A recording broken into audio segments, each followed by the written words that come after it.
Assalamualaikum warahmatullahi wabarakatuh. Bismillahirrahmanirrahim. Alhamdulillahirabbil alamin.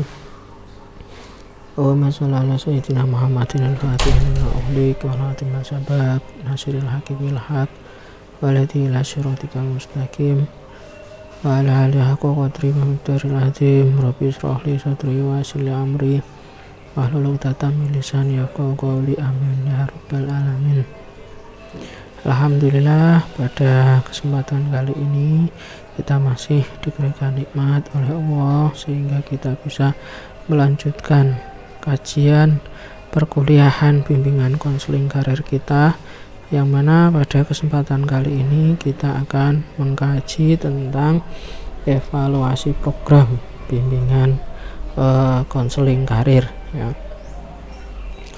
Yang pertama ya, pendahuluan keberhasilan sebuah program ya ataupun kegiatan, baik itu program-program yang besar maupun program-program kegiatan yang kecil ya, itu tidak dapat terlihat langsung oleh indera. Jadi kita ya dalam rangka melihat ya keberhasilan sebuah program, baik itu program yang besar maupun program yang kecil, itu tidak bisa kemudian hanya dilihat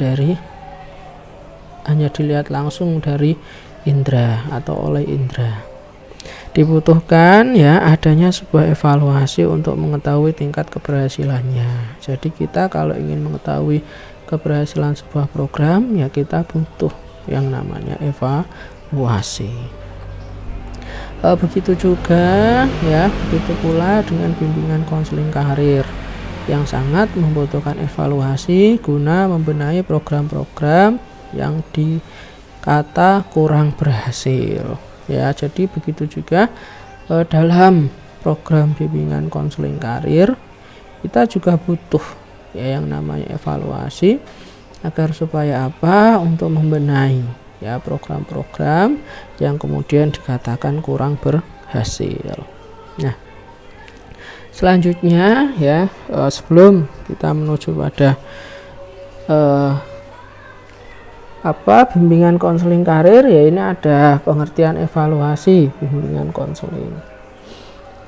Evaluasi dalam kegiatan bimbingan konseling ya, itu adalah upaya atau tindakan ya. Jadi harus ada upaya, harus ada tindakan ya, harus ada proses ya. Upaya apa, tindakan apa, proses apa, yaitu untuk menentukan derajat kualitas kemajuan kegiatan.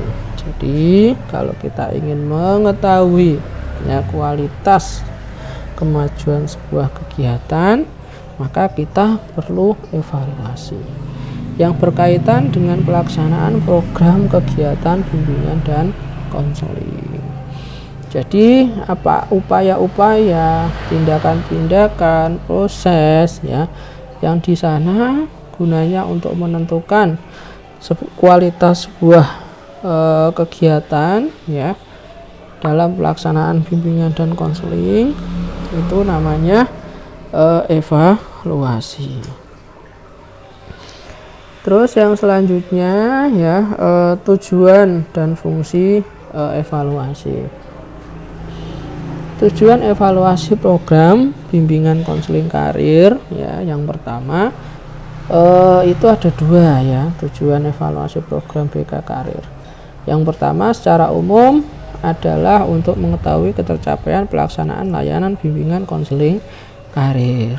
Jadi kalau kita ingin mengetahui ya sejauh mana ketercapaian layanan bimbingan konseling karir ya, kita perlu evaluasi ya, itu tujuan yang pertama secara umum ya. Kemudian tujuan secara khususnya adalah untuk mengetahui ketercapaian program sesuai dengan jabaran atau butir-butir kegiatan program layanan bimbingan konseling karir yang telah disusun dalam program bimbingan dan konseling.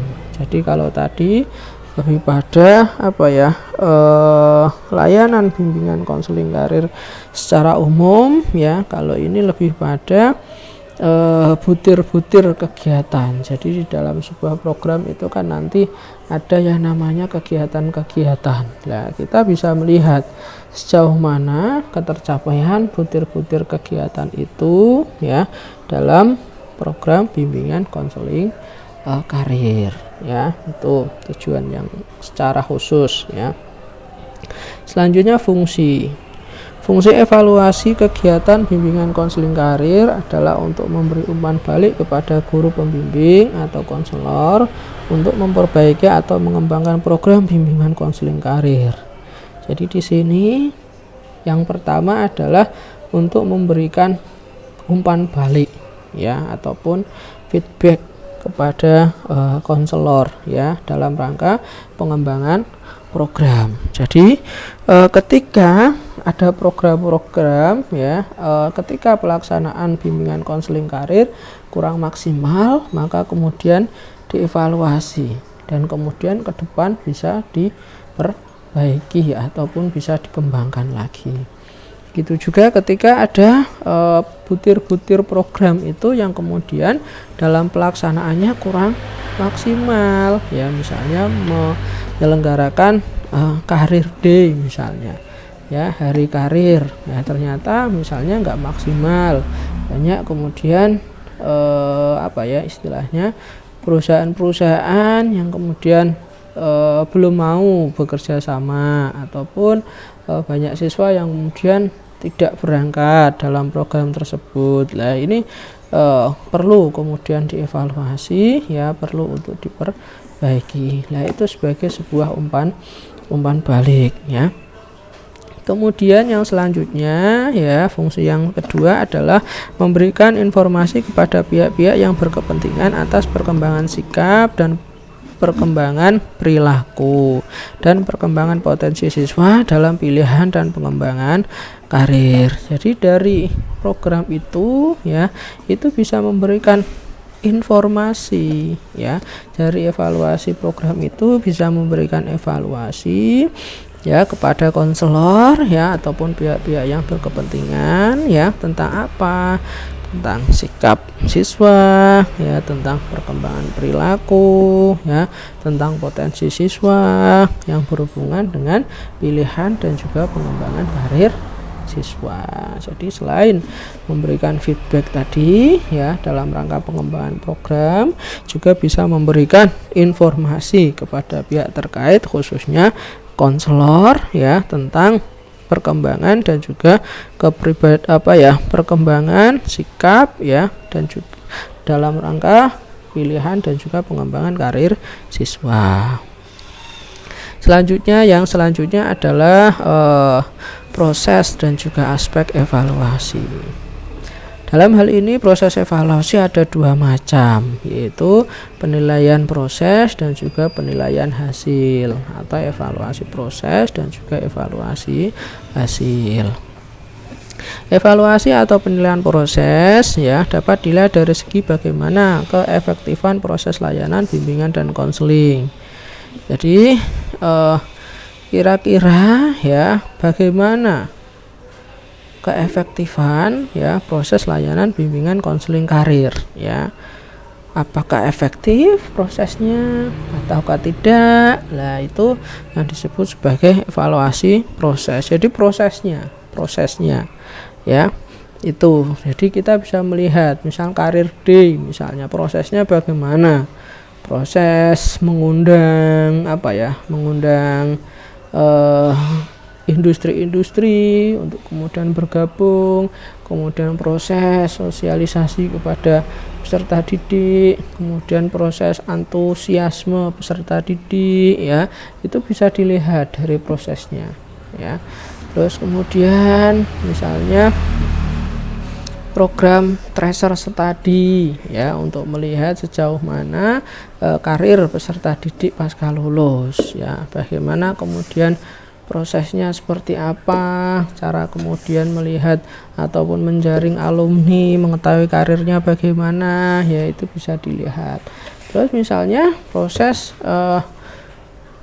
yang dilakukan melalui klasikal, BK klasikal ya, kira-kira konten-konten ataupun tema-temanya sudah sesuai belum dengan kebutuhan karir peserta didik, dengan kebutuhan karir sekolah, yaitu dilihat. Itu namanya evaluasi proses.